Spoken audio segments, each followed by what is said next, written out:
시청자 여러분 안녕하십니까? 제21대 국회의원 선거 서울특별시 강서구 을 선거구 후보자 토론회 진행을 맡은 사회자 문소리입니다. 오늘 토론회는 강서구 선거방송 토론위원회 주관으로 강서구 을 선거구에 출마한 후보자의 정책과 공약을 알아보고 유권자 여러분들의 현명한 판단과 선택을 돕기 위해서 마련을 한 자리가 되겠습니다.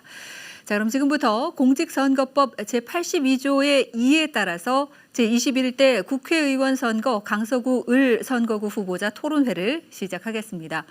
본격적인 토론에 앞서서 토론회 진행 방법에 대해서 잠시 설명을 해드리겠습니다.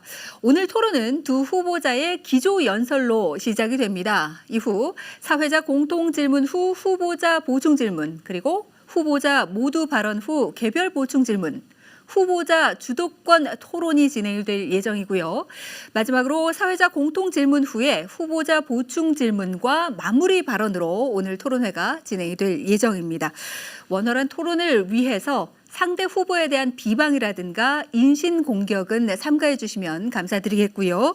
그 외에도 근거 없는 주장을 유포하는 행위라든가 품위를 해치는 발언, 주제를 벗어나는 발언 등은 역시 삼가해 주시면 감사드리겠습니다.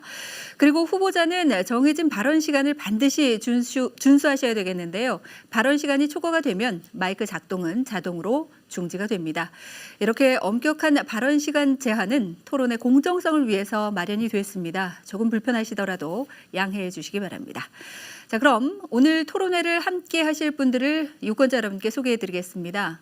오늘 토론회는 공직선거법 관련 규정에 따라서 후보자 두 분을 모시고 진행을 하게 됐습니다. 후보자들의 좌석과 발언 순서는 사전 추첨을 통해서 정해졌음을 알려드리겠습니다.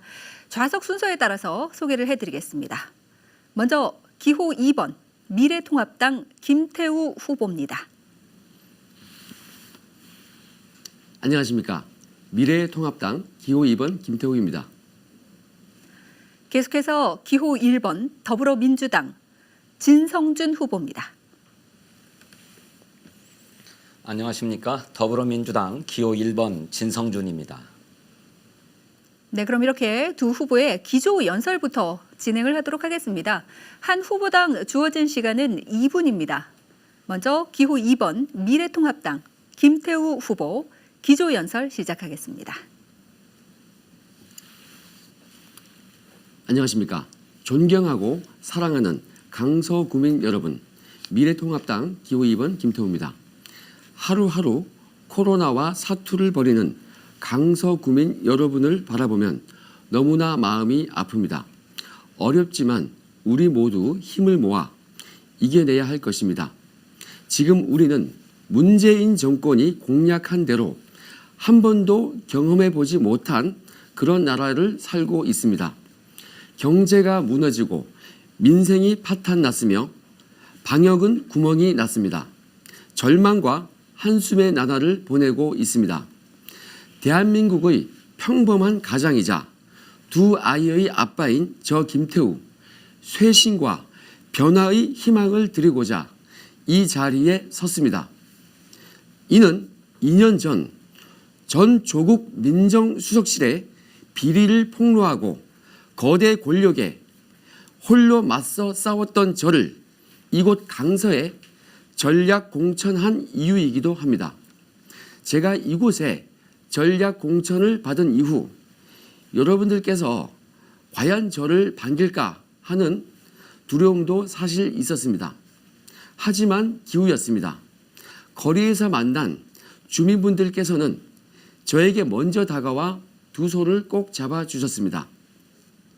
제 두 손을 잡으시면서 정권에 맞선 그 용기와 소신으로 대한민국과 강서를 개혁해달라 이렇게 부탁을 하셨습니다. 저 김태우는 젊은 패기와 열정으로 이 파렴치한 문재인 정권을 심판하여 이 땅의 무너진 상식과 정의를 바로 세우겠습니다. 조국을 살리자가 아닌 경제를 살리겠습니다. 강서구민 여러분들의 많은 성원 부탁드립니다.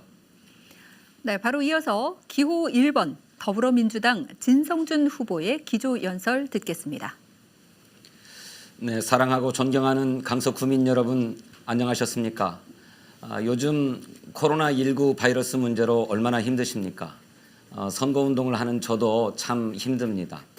얼굴을 많이 알려야 될 후보자가 마스크로 얼굴을 가리고 눈만 내놓고 인사를 드리자니까 참으로 민망하기 짝이 없습니다. 하지만 우리 국민은 너무나 현명하고 슬기로워서 정부와 함께 코로나19에 슬기롭게 대처해 나가고 있습니다. 저는 이렇게 단결된 의지만 있다면 머지않아서 코로나19도 완전히 종식할 수 있다고 생각합니다. 그때까지 희망을 놓지 마시고 함께 이겨내십시다. 우리 강서구는 제2의 도약기를 맞고 있습니다. 이 제2의 도약을 이끌 참신하고 유능한 젊은 실력가를 찾고 있습니다. 저는 4년 전 낙선 이후에 청와대와 서울시에서 국정과 서울시정을 경험하면서 우리 강서구를 일으켜 세울 비전을 갖추게 되었습니다. 이제 강서구는 국제적 경제 관문 도시로 발돋움할 때가 되었습니다. 이를 위해서는 이 담대한 비전을 실천해 나갈 정말로 깨끗하고 유능한 새로운 실력가가 필요하다고 생각합니다. 뿐만 아니라 우리 강서 을구에는 특히 풀어야 될 숙제들이 굉장히 많습니다. 현안을 해결하는 해결사 진성준이 하나씩 책임지고 풀어가겠습니다. 대안을 마련하지 않고 일방적인 주장만을 내세운다면 그것이야말로 무책임한 정치 아니겠습니까? 말로만 하는 정치 이제 더 이상 하지 않고 확실하게 실천하겠습니다. 검증된 변화 진성준이 시작하겠습니다. 당정청 국회에서 검증된 내박자 일꾼 진성준을 선택해 주십시오. 감사합니다. 네. 이렇게 두 후보자의 기조연설을 시작으로 오늘 토론회를 시작을 했는데요. 그럼 지금부터 본격적으로 토론 시작하겠습니다.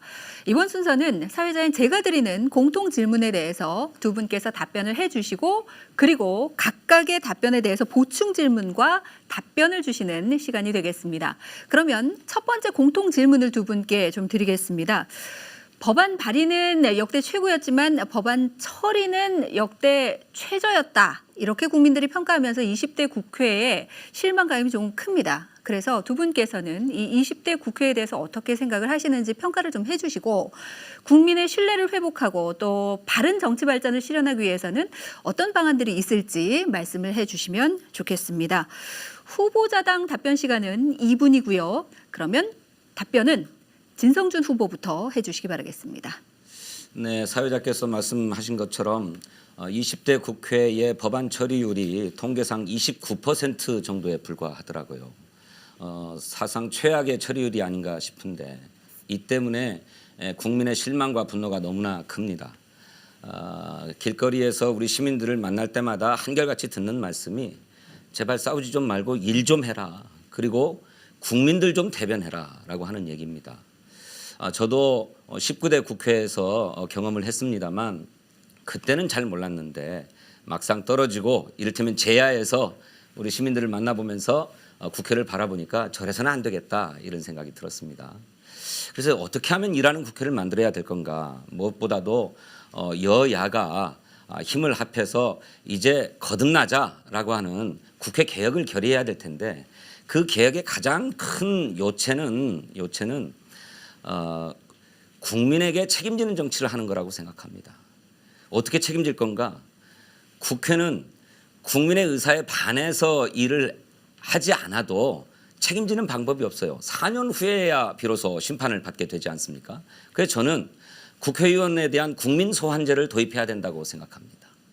그래서 국민의 의사에 반해 가지고 제대로 일을 하지 않거나 또는 엉뚱한 정략에 입각해서 당리당략에 입각해서 활동을 한다거나 하는 사람들은 주민의 뜻을 물어서 유권자의 의지로 파면하는 이런 제도적 장치를 갖춰야 된다. 또 하나는 우리 국민 다수가 원하는 법안들이 국회에서 처리되지 않아요. 그렇기 때문에 국민이 직접 법안을 발의할 수 있는 국민 발안제도 도입해야 된다고 생각합니다. 국민 참여 정치의 3대 제도가 있는데 국민 청원, 국민 발안, 국민 소환 세 가지 제도 중에 우리나라는 아직 국민 청원만을 허용하고 있을 뿐이거든요. 이 두 가지 제도를 다 갖춰야 된다. 이렇게 생각합니다. 바로 이어서 공통 질문에 대한 답변 김태우 후보께서 주시겠습니다. 네. 올해 초 여론조사 결과를 보면요. 국민 10명 중에서 9명이 이 20대 국회는 협치가 잘 되지 않았다 이렇게 말씀을 하십니다. 정치는 서로 의견이 다를지라도 그 다른 의견을 가진 집단이 토론과 협의를 통해서 합의를 해 나가는 과정인데 20대 국회는 그 기능이 아예 마비가 되었습니다. 그럼에도 여야는 서로를 탓하고 있습니다. 여당은 야당이 발목 잡았다고 하고 야당은 다수 여권이 독주했다고 말을 하고 있습니다. 이를 지켜보는 국민 여러분들께서는 답답한 마음입니다. 더 큰 문제는 정치적 이해관계만 챙기다가 민생 현안이 아예 뒷전으로 밀려났습니다. 대표적인 것이 바로 선거법, 공수처법 이 패스트트랙 처리 과정이었습니다. 정치적인 이해관계에 따라서 움직였던 그 정의당이 민주당의 뒤통수를 맞고 지금에 와서야 잘못했다고 용서를 구하고 있습니다. 21대 국회는 여야 협치가 이루어져야 할 것입니다. 이를 위해서 여야정 협의체를 제도화를 해야 할 것이고 그 협의체 안에서 충분한 논의를 해서 그 합의를 이끌어내야 할 것입니다.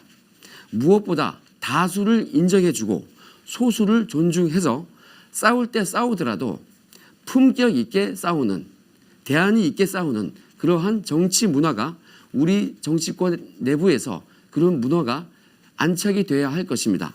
바로 이렇게 협치가 될 때 정치 발전이 이루어질 것입니다. 그 정치 발전, 김태우가 앞장서겠습니다. 이상입니다. 네. 이제 보충 질문과 답변을 이어가겠는데요. 두 후보자께서는 방금 해주신 공통 질문 답변에 기초해서 보충 질문을 해주시면 되겠습니다. 질문 시간도 1분 이내에 해주시면 되겠고요. 답변 시간도 1분 잡아놓고 있습니다. 그럼 먼저 진성준 후보가 김태우 후보에게 보충 질문을 해주시기 바랍니다. 네, 우리 김태우 후보께서 여야정 상설 협의체를 제도화해야 된다는 말씀하셨는데 먼저 그 여야정 협의체를 어떻게 제도화할 수 있겠는지 문재인 정부는 대통령 취임 이후에 여야정 상설 협의체로 국정을 운영하자라고 합의했습니다만 야당이 계속해서 이 여야정 상설 협의체에 참여하지 않음으로 해서 제대로 일이 진척되지 못했습니다. 여야정 상설협의체 회의가 열린 것이 딱 한 번 있었는데 그 뒤로는 전혀 열리지 않았거든요. 이걸 제도화한다 그러면 어떻게 제도화할 수 있는지 한번 말씀해 주셨으면 좋겠고 제가 아까 말씀드렸던 국민 참여 정치의 3대 제도가 있는데 우리나라는 국민 청원만 도입돼 있을 뿐이지 국민 발안제나 국민 소환제는 도입돼 있지 않다. 이거 도입될 필요가 있다라는 말씀드렸는데 이 국민 발안제나 국민 소환제에 대한 도입에 대한 생각은 어떠신지 말씀해 주셨으면 좋겠습니다. 네, 그럼 지금부터 김태우 후보 답변 주시기 바랍니다. 네, 말씀드리겠습니다. 좋은 질문 해주셔서 감사합니다. 먼저 상설 협의체 문제는 사실 이게 쉽지 않은 겁니다. 쉽지 않은데 필요하기 때문에 일단 제가 꼭 해야 된다는 입장이고요. 일단 현실적으로 말씀을 드리면요. 이번 4.15 총선 결과 여야 정치 지도가 지형이 어떻게 되느냐에 따라서 사실상 이 향방이 결정이 될 것 같습니다. 만약에 한쪽이 다수당이 되면은 사실 쉽지가 않을 것 같아요. 솔직히 말씀드리면은 아마 한쪽이 자신들이 원하는 방향으로 아마 끌고 갈 확률이 많습니다. 그럼에도 불구하고 다수당이 된 사람들이 이제 상대방은 적폐니까 내가 아니면 상대방은 악이다 이런 생각을 갖지 말고 조금 승자가 패자에 대해서 여유를 가지고 서로 상대방의 존재를 인정해주고 그렇게 마음 자세가 먼저 중요한 것 같습니다. 만약에 여야가 서로 팽팽한 결과가 나오면 저희가 1분의 시간을 모두 다 쓰셨습니다. 답변해 주셨는데요. 이번에는 김태우 후보께서 진성준 후보께 보충 질문을 해주시기 바랍니다. 네. 국민들이 국회에 가장 실망하는 것은 동물국회 정치폭력입니다. 당장 진성준 후보자께서도 민주당 당직자 시절에 한미 FTA 처리 과정에서 전동 그라인더로 국회 회의실 집기를 부순 혐의로 400만 원의 벌금형을 받은 사실이 있습니다. 저는 이것이 진 후보자님 개인의 문제가 아니라 시스템의 문제라고 생각을 하는데요. 정치 폭력을 막고자 선진화법을 만들었지만은 지난해 선거법, 공수처법, 패스트트랙 당시 또다시 동물국회가 재현되었습니다. 이것은 다시 말씀드리지만 여야의 공통된 문제입니다. 이로 인해서 여야 의원들이 재판을 받아야 하는데요. 후보자께서는 국회 폭력 사태 어떻게 해야 근절된다고 보십니까? 네, 이에 대한 답변 진성준 후보 주시기 바랍니다.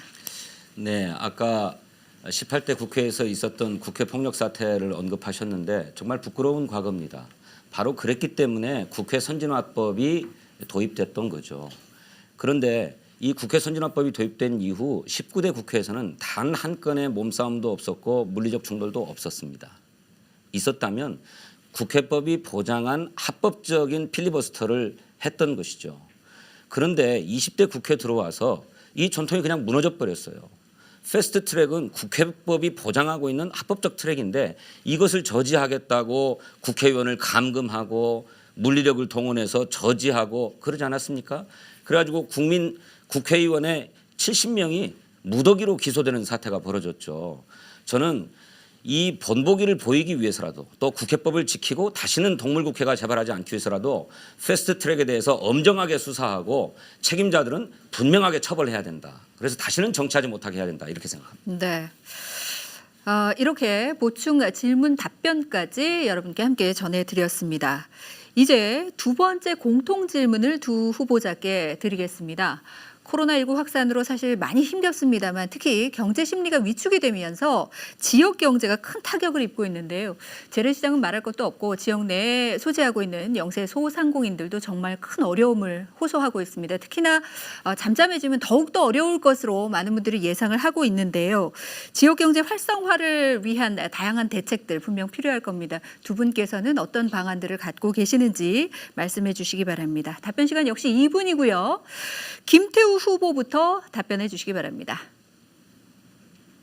네, 지금 한국 경제는 전대미문의 감염병 사태로 기업과 가게 모두 생존의 기로에 있습니다. 코로나 불안감 이것이 일상화되어 있죠.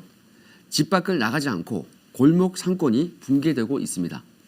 저는 요즘 지역 경제 활성화에 조금이라도 보탬이 되고자 60만 구독자를 보유한 저의 유튜브 채널을 통해서 강서의 이 분식점, 식당, 그리고 방신시장 등 전통시장을 매일매일 찾아가서 영상을 올리고 있습니다. 다행히 먹방 영상을 보시는 주민들께서는 조금 멀리 있는 주민들께서도 맛있어 보인다. 나도 한번 가보고 싶다. 이러면서 많이 호응을 해주셨고 실제로 많이 찾아오셨습니다. 이처럼 경제는 심리입니다. 바닥을 치고 있는 소비 심리를 회복시켜야 민생 경제, 지역 경제가 되살아날 수 있습니다. 정부가 돈을 풀되 코로나로 인해서 피해를 입거나 취약한 계층에 집중적으로 지원을 해야 합니다. 누구는 받고 안 받고, 누구는 더 받고 덜 받고 이러한 형평성 문제가 나와서는 안 될 것입니다. 무엇보다 우리 국민들께서 힘내셔야 할 것입니다. 우리는 충분히 이 위기를 이겨낼 수 있습니다. 저 김태우가 여러분과 늘 함께 하겠습니다. 친구가 되고 위로가 되어 드리겠습니다. 늘 함께 고민하고 여러 가지 사항을 항상 소통하겠습니다. 그리고 강서 구민께 항상 보고를 드리겠습니다. 이상입니다. 네. 이어서 같은 공통 질문에 대해서 진성준 후보자 답변 주시기 바랍니다. 네, 코로나19 바이러스의 감염을 막는 것도 대단히 중요한 일이지만 그것 때문에 사회적 거리 두기가 진행되면서 경제 활동이 많이 위축되었고 그 때문에 자영업과 소상공인들이 겪는 피해가 이만저만이 아닙니다. 제가 방신시장에도 가보고 또 우리 강서 농수산시장에도 가서 우리 상인들께 여쭤보면 매출이 3분의 1 토막이 나버렸다는 거예요. 이런 상황에서는 어떻게 해볼 도리가 없죠. 그렇다고 무조건 소비자들에게 소비 좀 많이 해달라고만 하소연할 수도 없습니다. 저도 우리 김태우 후보와 비슷하게 강서구의 맛집을 찾아가지고 뭐 먹방 방송도 해보고 있습니다만 그게 무슨 얼마나 큰 효과가 있겠습니까? 오히려 이런 때에는 정부가 과감하게 재정적 역할을 해야 된다고 생각합니다. 잘 아시는 것처럼 미국에서는 국민 1인당 $1,000를 그냥 지원하겠다고도 하고 유럽에서도 그런 방안들이 논의되고 있지 않습니까? 다행히 우리 정부도 이런 긴급한 재난을 맞아서 생계가 어려운 우리 국민들에게 직접 지원하겠다라고 해서 지금 예산안을 마련해 가고 있습니다만 할 수만 있다면 지금 당장 현금을 직접 지원하도록 하고 이 현금이 곧바로 소비될 수 있도록 하는 장치를 마련해야 된다고 생각합니다. 일부 야당에서는 이것이 무슨 선거를 겨냥한 현금 살포다, 뭐 재정 포퓰리즘이다 이런 얘기를 하고 계시는데 그거야말로 정치 공학적으로 이 문제를 접근하는 거예요.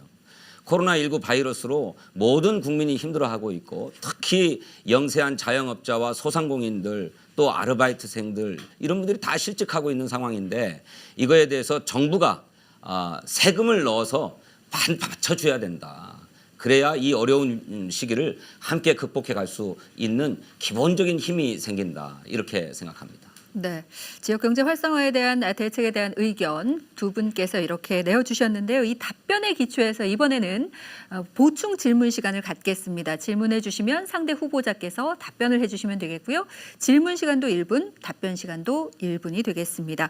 그럼 먼저 김태우 후보께서 먼저 보충 질문을 해주시기 바랍니다. 예, 방금 후보자께서 긴급 재난 지원금 관련 말씀을 하셨는데요.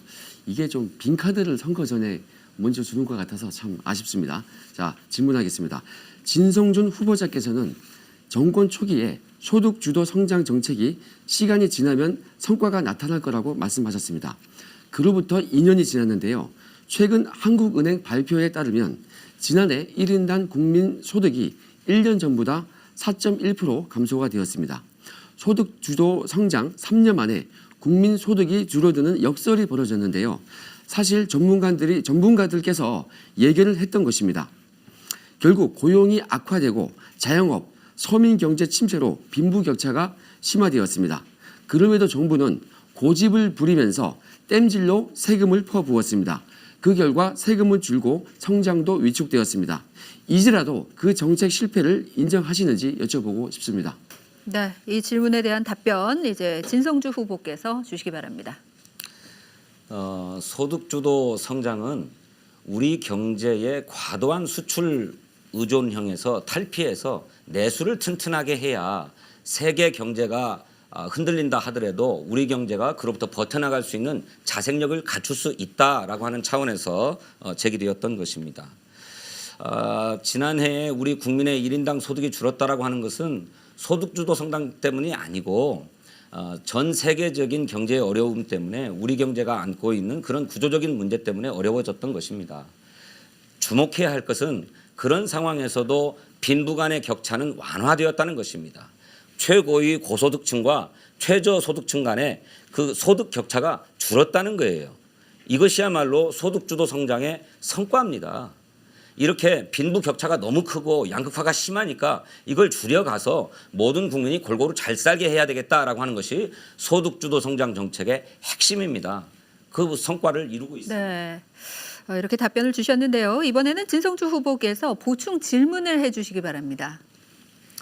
우리 김태우 후보께서 긴급 생활지원금 문제, 재난지원금과 관련해서 소득 유무와 무관하게 뭐 골고루 다 지원해야 된다라고 하는 말씀을 아까 모두 발언에서 하신 것 같은데 우선 그렇다면 소득 수준과 무관하게 모든 국민에게 다 재난지원금, 긴급 생계지원금을 지원하자는 말씀이신지 그렇다면 그 규모는 얼마나 되는 것이고 그 재원은 어떻게 마련할 수 있다는 것인지 그 구체적인 말씀을 들려주셨으면 좋겠습니다. 네, 이 질문에 대한 답변 김태우 후보께서 해주시겠습니다. 네, 이 부분에 대해서는 먼저 최초에 이렇게 현금을 주겠다고 한 쪽이 지금 민주당 측이었죠. 그런데 똑같은 질문을 저희가 할 수 있는 거예요. 그럼 어떻게 재원을 조달할 것인가 이러한 문제가 남아 있는데 이에 대해서 민주당 측은 이 현 정부 측은 큰 대책이 없어 보였습니다. 이에 대해서 저희 그 김종인 위원장께서 100조 원 이상의 예산을 절감해야 된다고 그 대책을 먼저 마련해서 말씀을 드렸어요. 그렇게 예산을 절감해서 그 돈으로 그 긴급 지원을 해줄 수 있는 거예요. 그래서 제가 차별 없이 나눠주겠다고 하는 것은 그 예산을 절감해서 재원 조달을 먼저 그 대책을 세운 다음에 그 다음에 평등하게 나눠줄 수 있다 이렇게 생각을 하고 있습니다. 이상입니다. 네. 이렇게 코로나19 사태로 어려워진 지역경제 활성화에 관련된 두 후보의 의견들을 쭉 들어봤습니다. 이번에는 아마 유권자 여러분들께서 좀 많이 궁금해하실 부분이 아닐까 싶은데요. 후보자들의 공약을 들어볼 수 있는 모두 발언 시간 갖겠습니다. 모두 발언을 들어본 후에 개별 보충 질문 함께 이어가도록 하겠습니다. 그러면 먼저 후보자들의 모두 발언부터 들어보겠습니다. 발언 시간은 2분입니다. 진성준 후보부터 시작해 주시기 바랍니다. 저 진성준은 강서를 새롭게 하겠습니다. 모두 발언에서 말씀드렸던 것처럼 강서구는 마곡 첨단연구단지의 모습이 드러나기 시작하면서 제2의 도약기를 맞고 있습니다. 그렇지만 마곡만으로는 부족합니다. 여기에 플러스 알파가 필요합니다. 이 플러스 알파가 무엇인가? 저는 김포공항을 활성화하는 것이라고 생각합니다. 우리는 오랫동안 김포공항의 고도 제한에 묶여서 고통받아 왔습니다만 고도 제한 완화는 완화대로 추진해 나가되 김포공항을 우리의 자산으로 만드는 노력이 필요합니다. 그러자면 김포공항을 주민 친화형 국제공항으로 만들어야 되겠는데 첫째 방향은 우리 주민들이 많이 이용할 수 있는 편의시설, 이를테면 도서관, 스포츠센터, 주부쉼터, 어린이 문화시설 이런 것들을 많이 넣어서 김포공항에 비행기만 타러 가는 것이 아니라 주민들의 일상을 위해서 가는 공간으로 만들어야 되겠다. 두 번째로는 김포공항의 국제 노선을 더 증설해야 되겠다는 것입니다. 잘 아시는 것처럼 인천공항을 새로 건설하고 그것을 아시아의 허브공항으로 만들겠다고 하면서 김포공항에서는 국제 노선이 폐지되었습니다. 그때부터 김포공항 인근의 공항동과 방화동에 쇠락이 시작되었다는 것이 우리 주민들의 한결같은 지적입니다. 이제 인천공항이 자리 잡은 만큼 사라졌던 김포공항의 국제노선을 다시 부활시켜서 외국의 손님들이 많이 찾아올 수 있도록 해야 되겠다. 이렇게 김포공항을 주민 친화형 국제공항으로 만들어내면 마곡과 함께 시너지를 내어서 우리 강서 경제의 도약을 이룰 수 있다. 이렇게 생각합니다.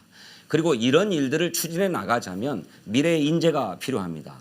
이 인재를 길러낼 수 있는 수준 높은 교육기관을 만들어야 되겠는데 우리 강서구에 첨단 과학기술 융복합 대학원 대학교를 유치해야 되겠습니다. 그렇게 인재를 길러내야 강서에 미래가 있다 이렇게 생각합니다. 네, 이렇게 진성준 후보의 공약이 담겨 있는 모두 발언 여러분 함께 들어보셨습니다. 관련해서 개별 보충 질문 이어가겠습니다. 질문과 답변 모두 시간 1분씩 드리겠습니다.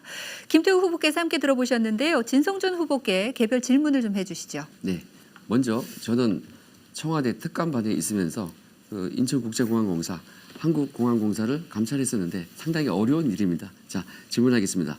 진성준 후보께서는 김포공항을 주민 친화형 공항으로 활성화해서 강서 경제를 살리겠다고 하셨는데요.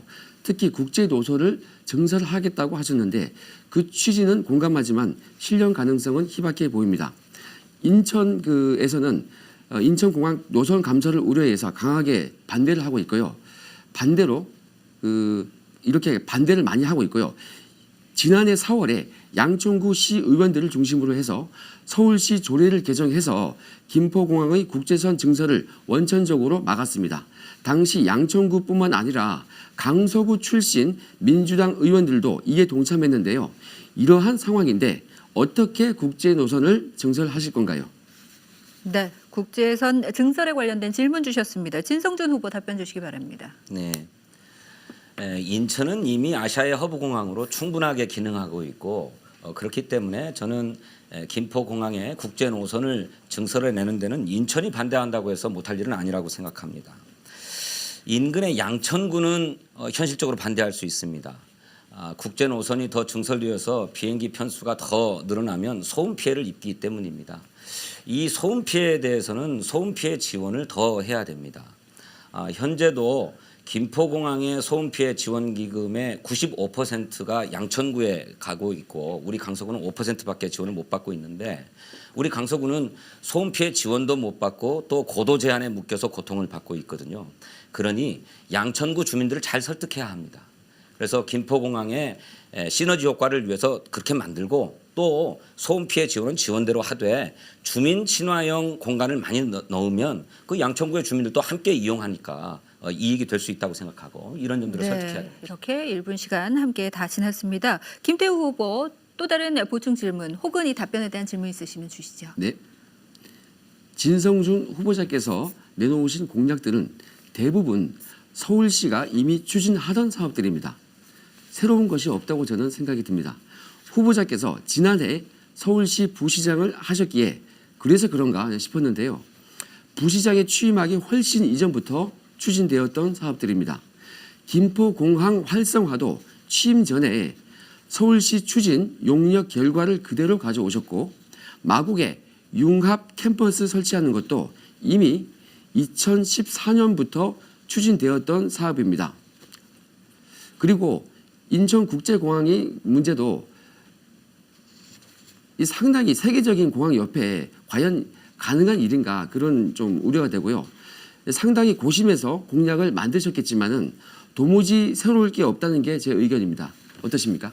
네, 공약 관련된 질문 한 가지 더 주셨는데요. 계속해서 진성준 후보 답변 주시기 바랍니다. 서울시의 그런 비전도 보지 못한 채 강서구의 비전을 개발하지 못했던 역대 정치인들의 책임이 크다고 생각합니다. 제가 서울시의 시정을 경험했기 때문에 그나마 서울시가 가지고 있는 그런 비전도 더욱 발전시킬 수 있었습니다. 서울시는 관문도시를 육성할 계획을 가지고 있었는데 그 관문도시에 강서구가 빠질 수 없는데 강서구가 순위가 맨 뒤에 가 있었어요. 이거를 맨 앞으로 끌어올리고 관문도시 중에 관문도시로 육성하자라고 제가 털을 닦았습니다. 그렇습니다. 서울시는 마곡을 중심으로 해서 과학기술 융합 캠퍼스, M융합 캠퍼스를 조성할 계획을 갖고 있습니다. 그런데 이 캠퍼스에 머무르면 안 됩니다. 유수한 대학들과 연계해서 석박사 학위과정도 신설해가지고 명실상부한 대학원 대학교로 육성하고 키워나갈 필요가 있다. 그게 우리 강서구를 위한 것이다. 그리고 미국의 워싱턴에도 2개의 공항이 있어요. 덜레스 공항과 레이건 공항이 있는데 레이건 공항이 김포공항과 같은 것입니다. 그런데 그렇게 해가지고 천지개를 했습니다. 두 후보자들의 질문과 답변을 통해서 또 의견을 함께 들어볼 수 있는 시간이었습니다. 자, 그럼 이번에는 김태우 후보의 공약이 포함되어 있는 모두 발언을 들어보겠습니다. 발언 시간은 역시 2분입니다. 저 김태우 강서를 기회의 땅으로 만들고자 GOD 공약을 내세웠습니다. 첫째, 서울시가 빼앗아간 마곡 개발 이익을 환수하겠습니다. 검찰 수사관 시절부터 환수 업무 전문가로 정평이 난 만큼 그 노하우를 살려 마곡 개발 이익을 환수해서 전부 강서 발전에 재투자하겠습니다. 둘째, 강서 발전의 60년 족쇄, 고도 제한 완화를 조속히 추진하겠습니다. 앞당겨 보겠습니다. 국제 기준을 하루빨리 개정해서 강서 구민들의 오랜 수고를 해결하겠습니다. 셋째, 60만 유튜버 이 김태우가 강서에 1인 미디어 타운을 조성해서 대한민국 1인 미디어 산업의 메카로 만들겠습니다. 넷째, 독박 육아에 지친 엄마들을 위한 엄마 쉼터를 설치하겠습니다. 아이들과 떨어지지 않고서도 마음 놓고 쉴 수 있고 문화생활에 자기 개발까지 할 수 있습니다. 취업 상담까지 해드립니다. 만 3세 그리고 만 7세 이 두 아이를 둔 아빠의 마음으로 저 김태우가 대한민국의 엄마들을 응원합니다. 강서구의 엄마분들을 위로합니다. 마지막으로 사통팔달 강서를 위해 서부고속터미널과 강서 IC를 신설하고 김포공항과 마곡을 통과하는 GTX를 추진하겠습니다. 강남과 목동도 부러워할 강서, 김태우가 반드시 만들겠습니다. 네, 이렇게 김태우 후보의 공약이 포함되어 있는 모두 발언 함께 들어보셨습니다. 관련해서 후보자의 개별 질문을 이어가겠습니다. 질문 주시고 답변 주시면 되겠는데요. 모두 1분씩 드리겠습니다. 공약 함께 들어보셨는데요. 진성준 후보, 김태우 후보에게 개별 질문 해주시기 바랍니다. 네, 우리 김태우 후보께서 환수 전문가다라고 말씀하시면서 서울시가 거둬들인 마곡 개발 이익을 환수하겠다 이렇게 말씀을 하셨는데 우리나라는 개발 이익 환수법이라고 하는 법이 있죠. 근데 환수의 주체는 정부입니다.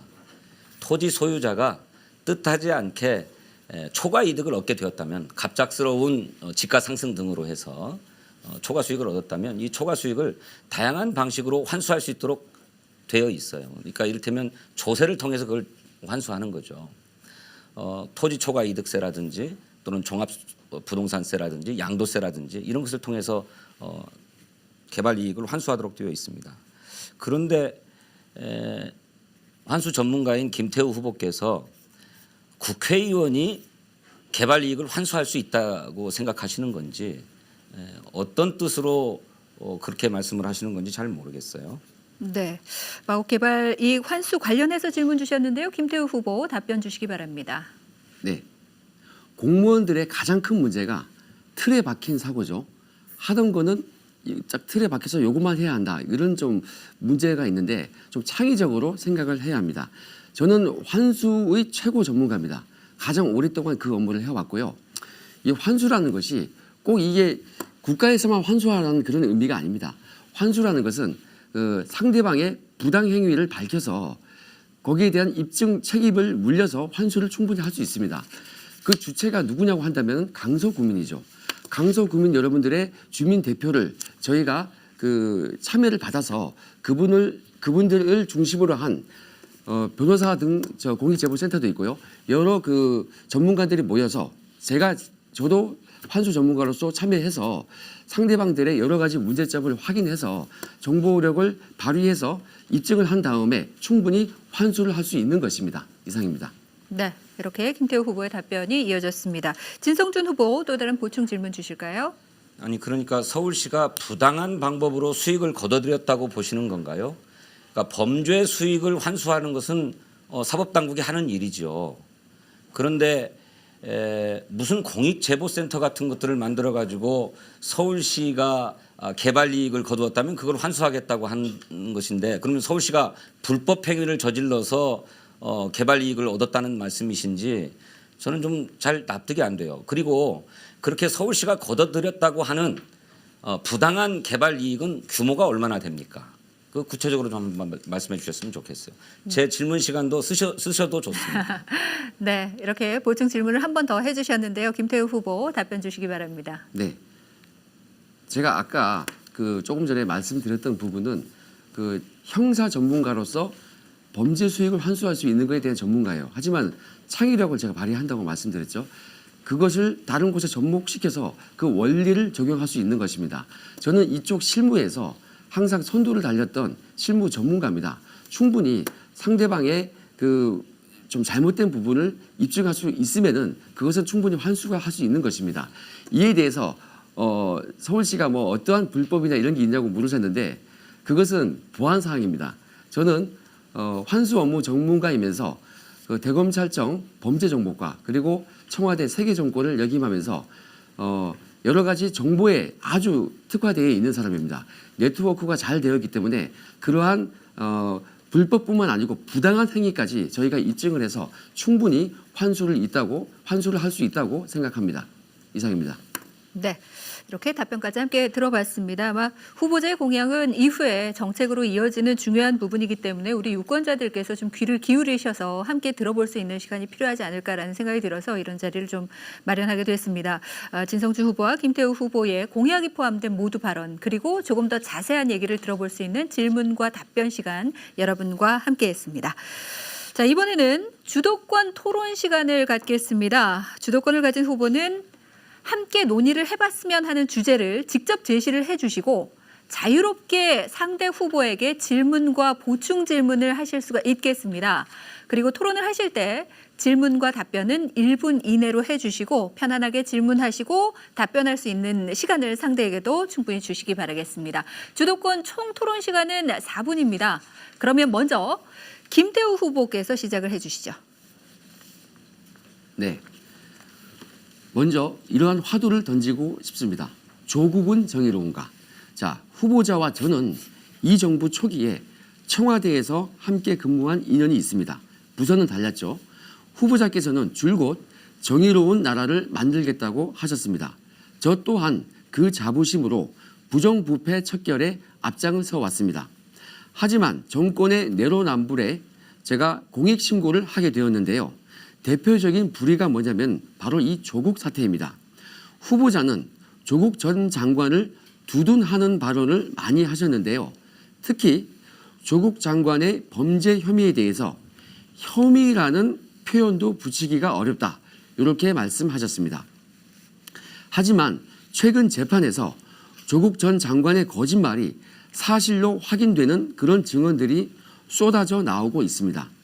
조국 일가의 범죄 혐의는 법정에서 밝혀지겠지만은 그와 별개로 조국 일가가 벌였던 행동들이 정의로운 나라에서 일어날 수 있는 일인지 조국이 과연 정의로운 분인지 조금 궁금한 것이 있고요. 진성준 후보님의 홍보물을 보면은 서울시와 바로 통하는 젊은 실력가라고 그 소개를 네. 하고 계시는데요. 1분 이내로 질문을 해주시고 네네. 답변을 또 그러면 1분간. 앞서 조국 먼저 예. 그 얘기부터 네, 첫 번째 해주시기 질문부터 바랍니다. 예. 답변 주시죠.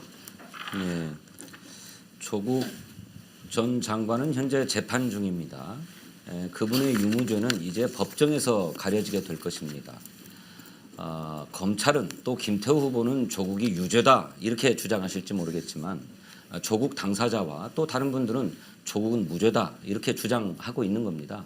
그 유무죄는 법정에서 가려질 것이니까 그걸 우리가 조용히 지켜보면 될 일이다. 그 법적 문제는 제가 전문가입니다. 제가 이제 기소 관련된 수사를 많이 해봤고 여러 가지를 다뤄봤는데요. 이게 그 법정에서 물론 재판이 나야 그게 되겠죠. 하지만 재판 진행 과정을 보면은 그 흐름을 추세를 알 수가 있습니다. 저도 공무상 비밀 누설을 했다고 해서 재판을 받고 있는데요. 그 흐름을 보면은 조국 전 장관의 지금 재판 상황은 실시간으로 언론에서 나오고 있습니다. 그런데 뭐가 나오겠습니까?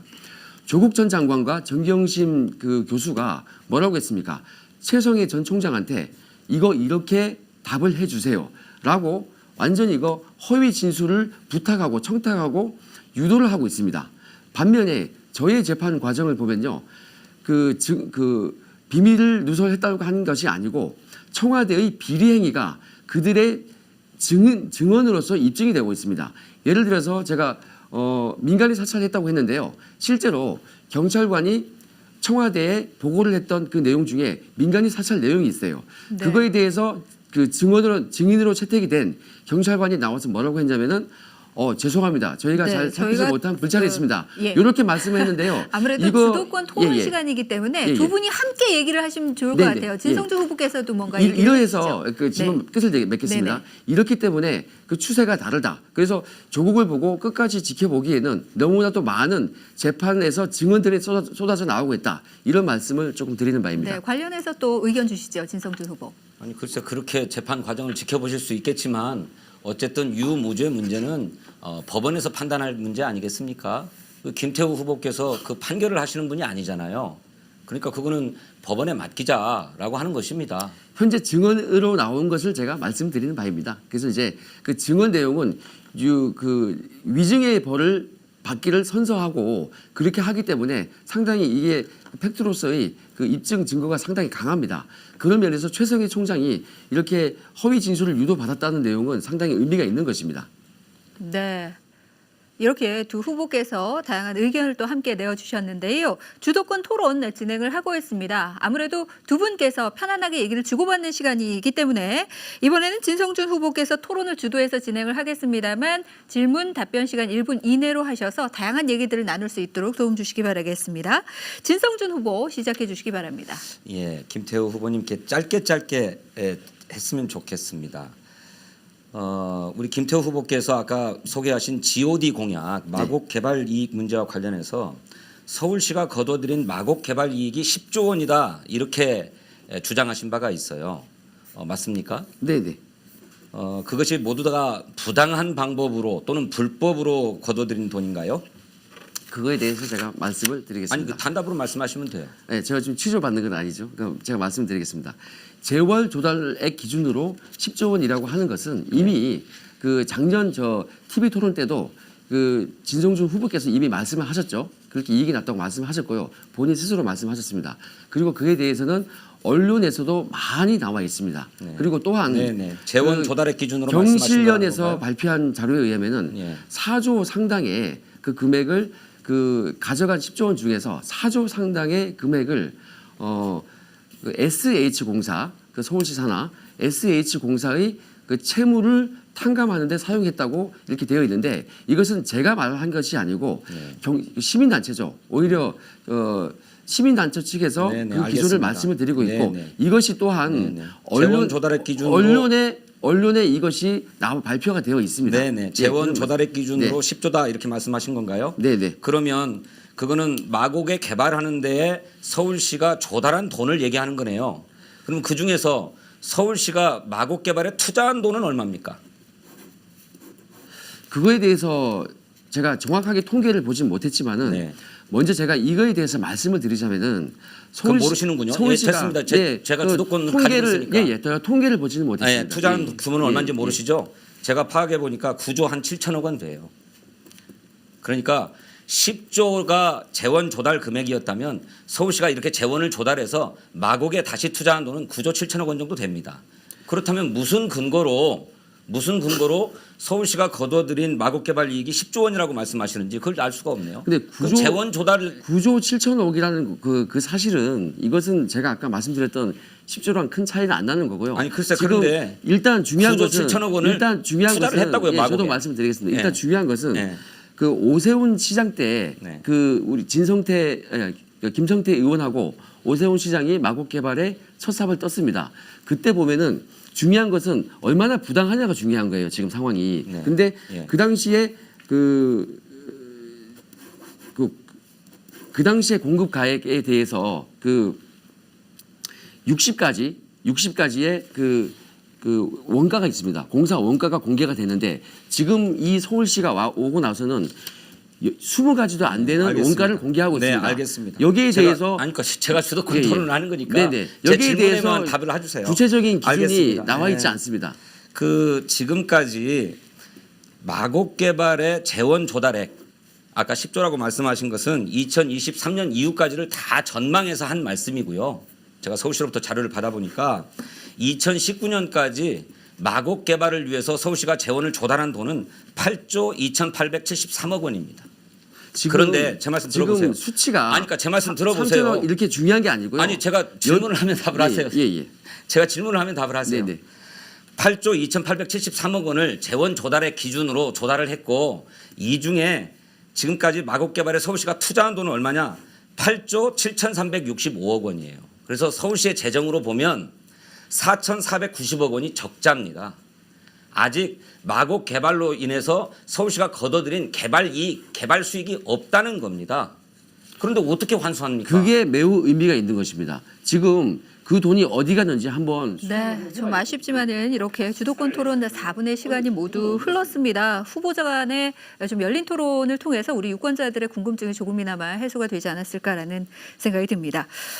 이번에는 제가 다시 공통 질문을 두 후보자님께 드리도록 하겠습니다. 공통 질문 이후에는 후보자의 보충 질문과 답변이 계속해서 이어지겠습니다. 세 번째 공통 질문 드리겠습니다. 아마 우리 국민들의 큰 관심사였죠. 2019년에 충남 아산의 어린이 보호구역에서 발생한 어린이 사망사고로 2020년 3월부터 도로교통법이 개정돼서 시행이 되고 있습니다. 이 개정법 안에는 어린이 보호구역 내에 신호등 설치 또 과속 단속 카메라 설치 의무 등을 주요 내용으로 담고 있는데요. 그렇다면 두 후보자께서는 어린이 보호구역 내 또는 학교 주변 도로에서 어린이를 보호하기 위한 실효성 있는 대책을 갖고 계신지 그리고 어떤 대책을 갖고 계신지 좀 들어보는 시간을 갖도록 하겠습니다. 후보자당 답변 시간은 역시 2분입니다. 먼저 진성준 후보부터 답변 주시기 바랍니다. 예, 민식이법이 통과는 되었습니다만 아직 모든 것이 바뀐 건 아닙니다. 교통사고 발생에 많은 책임을 어린이들에게 지우고 있어요. 아이가 키가 작아가지고 보이지 않았다. 또 갑자기 튀어나와가지고 미처 대처를 못했다. 이건 모두가 다 아이에 대한 책임을 돌리는 일이죠. 이제 이런 발상을 바꿔야 되겠습니다. 아이는 무조건 보호돼야 된다. 그리고 그것이 아이가 키가 작고 아무 데서나 그냥 튀어나올 수 있다라고 하는 걸 아이의 고유한 특성으로 인정하고 우리가 조심해야 되겠다라고 하는 겁니다. 그렇게 하기 위해서 민식이법도 통과시켰던 거죠. 근데 여전히 부족해요. 조금 더 해야 되겠습니다. 통학로를 모두가 다 어린이 보호구역으로 지정해야 되겠습니다. 그리고 옐로우 카펫도 확충하고 또 등하교 시간에 통학로에서 집중적인 단속도 이루어지도록 해야 될 거라고 생각합니다. 저희 민주당은 당 차원에서 이 문제를 추진하고 있습니다. 그래서 아까 말씀드렸던 것처럼 국가 보행안전 기본 계획을 수립하고 교통안전 환경 예산을 우선적으로 반영하고자 합니다. 전국에 초등학교 6,083개가 있는데 그중에 보도가 없는 도로, 즉 인도가 없는 도로가 1,834개소나 됩니다. 이거 순차적으로 보행로를 다 설치하겠다고 하는 계획을 당 차원에서 가지고 있습니다. 뿐만 아니라 올해 1,000억 원의 예산을 편성해서 향후 3년 동안 4,650억 원을 순차적으로 넣어가지고 무인 카메라 8,800대, 신호등 11,260대를 세우겠다라고 하는 계획도 가지고 있습니다. 아까 말씀드렸겠지만 이렇게 제도적으로도 어린이 보호구역에서 운전에 각별한 주의를 기울이도록 해야 될 뿐만 아니라 예산도 넣어서 그런 환경을 갖추는 일이 무엇보다도 필요하다, 이런 말씀 드리겠습니다. 네, 도로에서 어린이를 보호하기 위한 대책, 이번에는 김태우 후보께서 답변 주시겠습니다. 네, 지난해 송도 축구교실 통학버스 사고에 이어서 충남 아산의 어린이 보호구역에서 사망한 김민식 군의 사건을 계기로 지난해 말 민식이법이 통과됐고 지난 3월 25일부터 시행됐습니다. 민식이법은 어린이 보호구역, 즉 스쿨존 내에서 교통사고가 발생하면은 운전자를 가중처벌하고 스쿨존 내에 신호등과 무인 과속 단속기, 방지턱을 설치하는 것이 골자입니다. 사실 이전부터 스쿨존 내 보호시설 부족 문제는 매년 지적됐지만은 개선되지는 않았던 것으로 생각이 됩니다. 그렇게 판단이 됩니다. 보호시설 설치는 반드시 필요합니다. 하지만 사고 발생의 모든 책임을 운전자에게만 전가하는 것이 아니냐, 이런 문제가 제기되어 가지고 논란이 되어 왔습니다. 이러한 논란을 떠나서 우리나라는 어릴 적부터 교통의 안전의식을 높이는 조기 교육도 부족한 상황입니다. 따라서 선진형 교통안전교육을 어릴 때부터 의무화해서 교통안전에 대한 국민적 의식을 한층 더 제고해야 합니다. 그 후보자께서 말씀하신 그런 부분도 필요하고요. 제가 드린 말씀은 그 외에 부가적으로 추가적으로 좀 방어하는 면도 좀 필요하다. 그래서 안전의식 교육, 이것이 매우 필요하다는 입장입니다. 이상입니다. 네. 두 후보자께서도 상대 후보자의 답변을 이렇게 들어보셨는데요. 관련해서 보충 질문하고 또 답변 듣는 시간 갖겠습니다. 질문과 답변 모두 1분씩 주어지겠습니다. 먼저 진성준 후보께서 김태우 후보께 보충 질문 주시기 바랍니다. 그러니까 민식이법이 만들어지기 이전에는 어린이 보호구역 내에서 교통사고가 발생해도 그것을 일반적인 교통사고하고 똑같이 취급을 했어요. 그런데 그렇게 해서는 안 되겠다. 어린이들은 어린이들만의 특성이 있기 때문에 그 어린이 보호구역에서만큼은 더 특별하게 주의를 기울여야 되겠다. 그런데 사실 많은 주의를 기울이지 않고 제한 속도가 30km 이하로 되어 있음에도 불구하고 그냥 싱싱 지나쳐가는 얘가 다반사이지 않습니까? 그렇기 때문에 어린이 보호구역에서 만약에 사망사고가 나면 엄하게 처벌하겠다라고 하는 민식이법이 도입되었던 건데, 그걸 어른들에게, 운전자에게만 책임을 전가할 수 있느냐, 그럴 수 없다, 이런 인식을 아까 김태우 후보께서 드러내셨어요. 저는 적절하지 않다고 생각하는데 다시 한번 그 문제에 대해서 입장을 분명하게 말씀해 주셨으면 좋겠습니다. 네, 질문 주신 내용에 대해서 김태우 후보께서 답변 주시겠습니다. 제 의견에 대해서 조금 잘못 이해를 하고 계신 것 같고요. 제 의견은 이겁니다. 어린이 교통 안전 관련 보호 문제는 사실 그렇지 않습니까? 덜 줘서 문제지 더 주는 거는 누구나 찬성해야 될 부분이고, 저도 아이가 3세, 7세 둘이 있는데요. 누구보다도 이거 강하게 처벌할 거 처벌하고 해야 됩니다. 지원도 많이 하고. 그런데 제가 드리는 말씀은 균형입니다. 처벌만 강하다고 해서 그것이 과연 예방이 되는가 문제예요. 저는 결과가 발생하지 않으려면은 그러한 과태료도 많이 물리고 단속도 많이 해야겠지만은 이 가해자 쪽을 크게 처벌하는 거 좋습니다. 그런데 이것만 하자는 게 아니고 이것도 하고 과연 아이들도 교육을 많이 받아서 방어적인 측면을 높이자 이겁니다. 양쪽을 균형을 좀 잡아주면은 그 교통사고 자체가 많이 줄어들 것으로 그렇게 저는 생각을 하고 있습니다. 이상입니다. 네, 이렇게 답변 주셨고요. 도로 위에 어린이 보호 대책 조금 전에 또 진성준 후보께서 답변 주셨는데 이에 대해서 이번에는 김태우 후보께서 보충 질문 주시겠습니다. 네. 그 어린이 교통 관련 문제는 다시 말씀드리지만은 뭐 어느 당을 떠나서 먼저 누가 먼저 할 거 없이 먼저 나서서 지원을 해줘야 됩니다. 문재인 대통령은 각종 어린이 교통사고와 관련해서 안전대책 마련을 강조를 해왔습니다. 2018년도에는 한국에서 아이를 낳는 것은 모험이라는 말을 듣지 않아야 한다. 더 이상의 대책은 없다는 각오로 최선을 다해달라고 했고요. 2019년 민식이법 통과 때에는 어린이 교통사고 대책의 핵심은 처벌이 아니라 사고 예방에 있다고 했습니다. 이처럼 대통령의 계속된 대책 마련 촉구에도 어린이 사고가 끊이지 않는 그 원인이 무엇이고 그 대책은 무엇인지 다시 한번 좀 의견을 듣고 싶습니다. 네, 질문 주셨는데요. 이에 대한 답변 진성준 후보 주시기 바랍니다. 그러니까요. 우리의 의식과 인식에 문제가 있었다라고 하는 겁니다.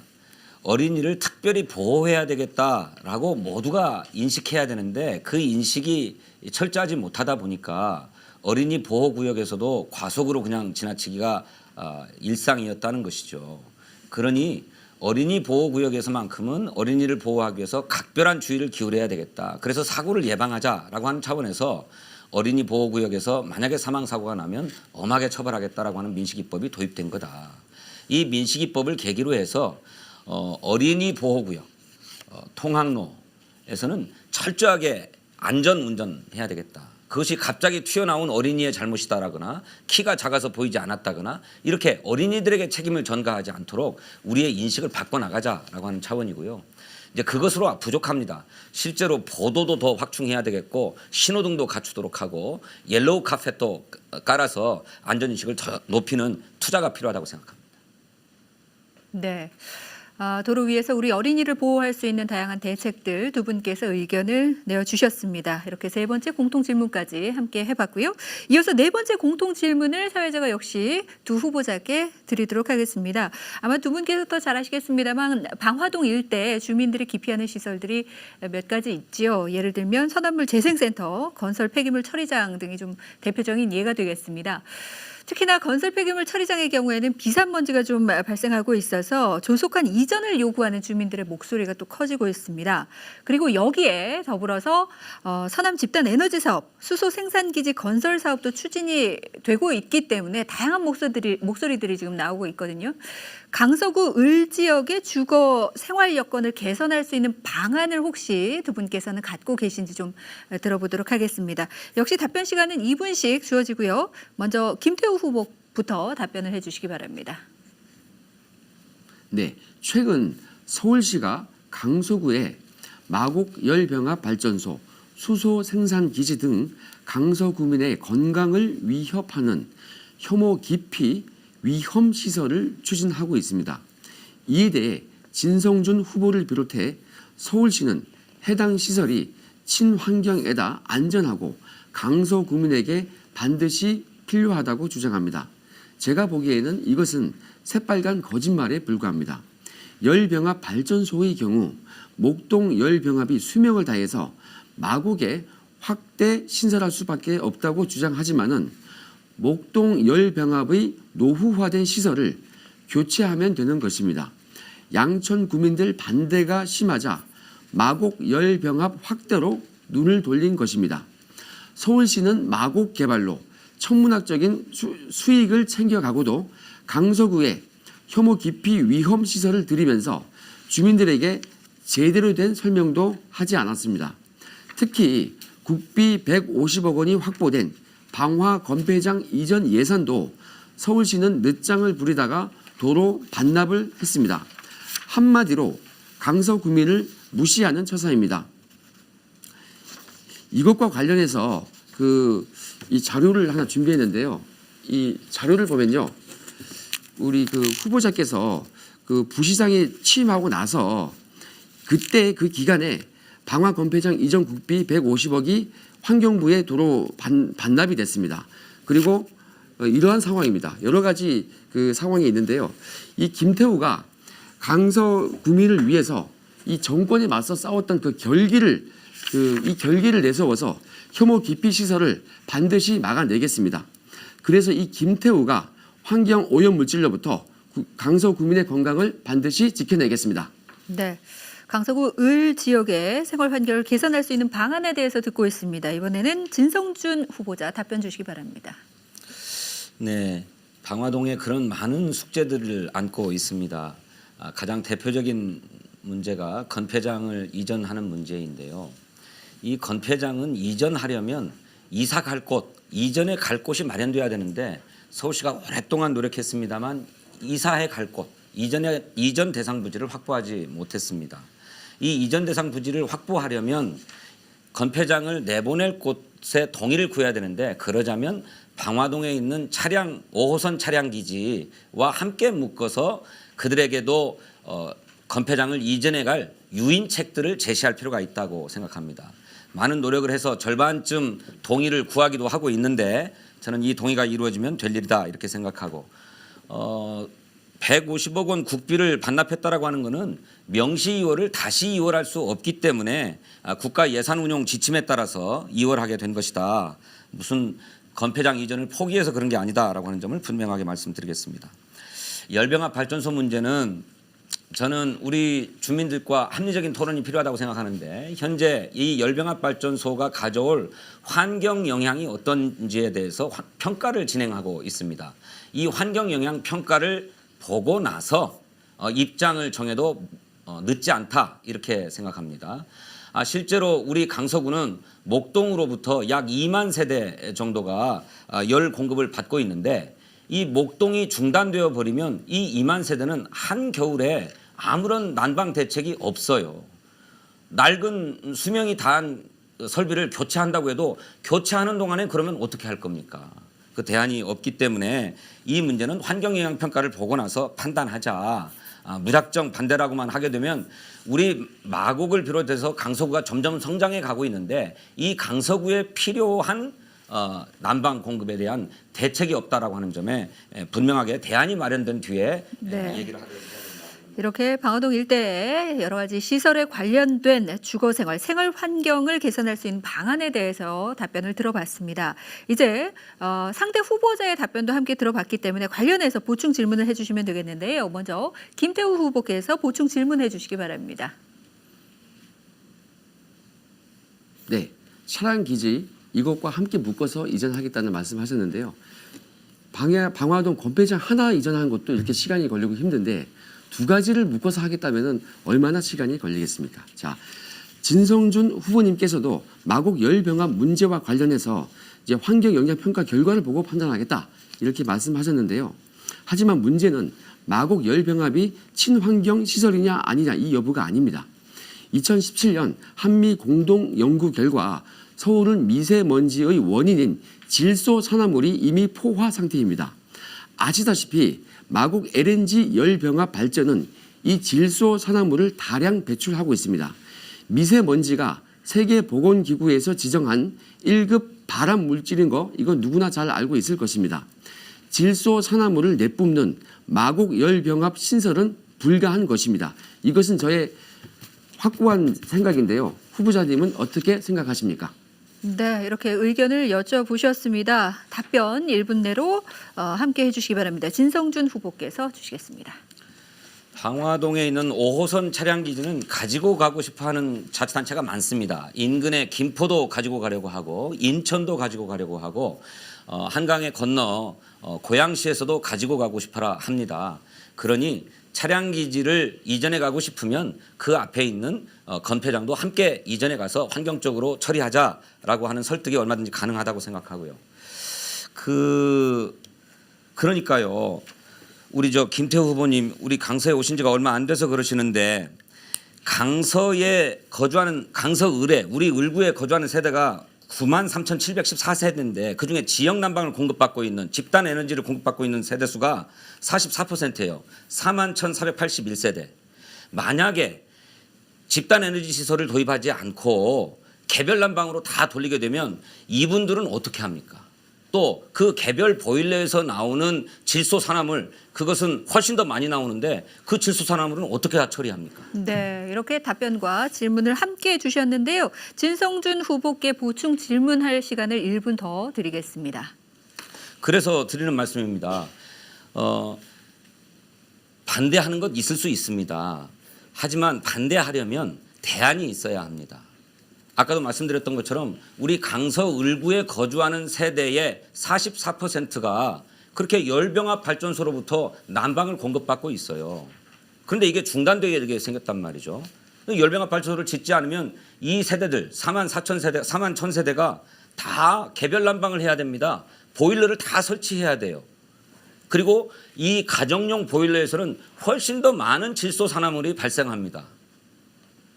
대안을 세워서 반대를 하더라도 해야 된다. 그런데 저는 지금 그 문제를 따지자는 게 아니라 환경 영향 평가가 진행되고 있으니 그런 점들을 모두 종합적으로 보아서 판단해야 된다라고 하는 점을 말씀드려요.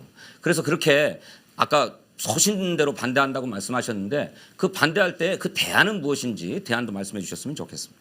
네, 질문에 대한 답변 김태우 후보께서 주시겠습니다. 네, 내용과 절차 이 두 가지로 나누어서 설명드리겠습니다. 이미 서울시는 2015년도에 이런 내용의 그 발표가 언론에 나왔습니다. GS 파워 여기에서 나오는 열 공급이 이미 충분하다. 이게 서울시 스스로가 그렇게 얘기했습니다. 2015년도면요. 박원순 시장이 재임하고 있던 시기입니다. 스스로 그렇게 충분한데 주민들이 극구 반대하는 그것을 왜 들어옵니까? 이것을 먼저 그 내용 면에서 한번 지적을 하고 싶고요. 그리고 절차적인 내용 면에서 주민들에게 과연 충분히 소통을 하고 신뢰를 주었는가 이런 문제입니다. 예를 들어서 주민 설명을 한답시고 그 열병합 발전소 예정지에 있는 그 아파트 주민들과 전혀 동떨어져 있는 약간 좀 외진 곳에서 설명을 한다고 하다가 주민들이 쫓아가서 극구 반대해서 무산된 적이 있습니다. 이렇게 절차조차 제대로 지키지 못한 문제점이 있는 것입니다. 이상입니다. 네. 이렇게 유권자들이 관심을 갖고 있는 문제에 대해서 제가 공통 질문을 드렸고 두 후보자의 의견을 들어보는 그런 시간을 여러분과 함께 가졌습니다. 이제 토론을 마무리할 시간이 됐는데요. 마지막으로 우리 유권자들에게 전하고 싶은 메시지 2분씩 발언할 수 있는 기회를 드리겠습니다. 먼저 진성준 후보부터 말씀해 주시기 바랍니다. 네, 사랑하고 존경하는 강서 구민 여러분, 텔레비전 토론을 어떻게 보셨습니까? 시간도 부족하고 그래서 충분한 말씀을 못 드린 것 같아서 아쉬움이 많습니다. 더구나 마스크를 쓰고 선거운동을 하다 보니 주민 여러분과 충분하게 소통하지 못하고 있어서 안타까운 심정인데 모쪼록 가정에 배달될 선거 공보도 꼼꼼하게 보아주시고 또 여건이 허락한다면 인터넷으로 검색도 해서 진성준이 가지고 있는 정책이 무엇인지 또 공약이 무엇인지 한번 꼼꼼하게 살펴봐서 선택해 주셨으면 좋겠습니다. 4년 전에 낙선한 이후에 저는 그야말로 와신상담 절치부심의 자세로 준비하고 또 준비했습니다. 이제 강서 구민의 기대에 부응하기 위해서는 부족했던 저를 더 갈고 닦아야 되겠다라고 생각해서 지난 4년을 그렇게 보냈습니다. 그 사이에 우리 주민들과 울고 웃고 부대끼면서 한 몸이 되었습니다. 진성준이 달라졌다라고 평가도 많이 해주십니다. 또 그 와중에도 서울시의 정무부시장으로 서울시정을 경험할 수 있었고 또 청와대의 정무기획비서관으로도 국정을 경험하는 그런 기회를 갖기도 했습니다. 이제 강서구와 강서구민 여러분을 위해서 일할 수 있도록 저에게 기회를 한번 주십시오. 저에게는 우리 강서구를 국제적 경제 관문 도시로 도약시킬 비전과 전략이 있습니다. 이 비전과 전략은 그저 말로는 되지 않습니다. 정부와 통하고 또 서울시와 바로 통할 수 있어야 그렇게 중앙정부의 국비를 끌어오고 서울시의 시비를 끌어올 수 있는 힘과 네트워크가 있어야 가능한 일입니다. 진성준이 자신 있습니다. 이제 강서구를 진성준에게 한번 맡겨주십시오. 네. 계속해서 김태우 후보의 마무리 발언 2분 드리겠습니다. 존경하는 강서구민 여러분, 긴 시간 토론을 지켜봐 주셔서 감사드립니다. 절대 권력은 절대 부패합니다. 지금 우리 강서와 대한민국이 처한 현실입니다.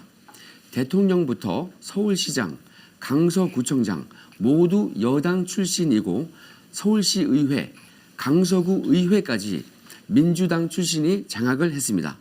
이제 국회의원마저 민주당이 되면 철옹성의 기득권 세력이 완성됩니다. 혹자는 손발이 잘 맞을 것으로 호도를 하고 있습니다. 하지만 견제받지 않는 권력은 반드시 적폐가 된다는 사실 너무나 잘 아실 것입니다. 저 김태우 이제 정치를 시작합니다.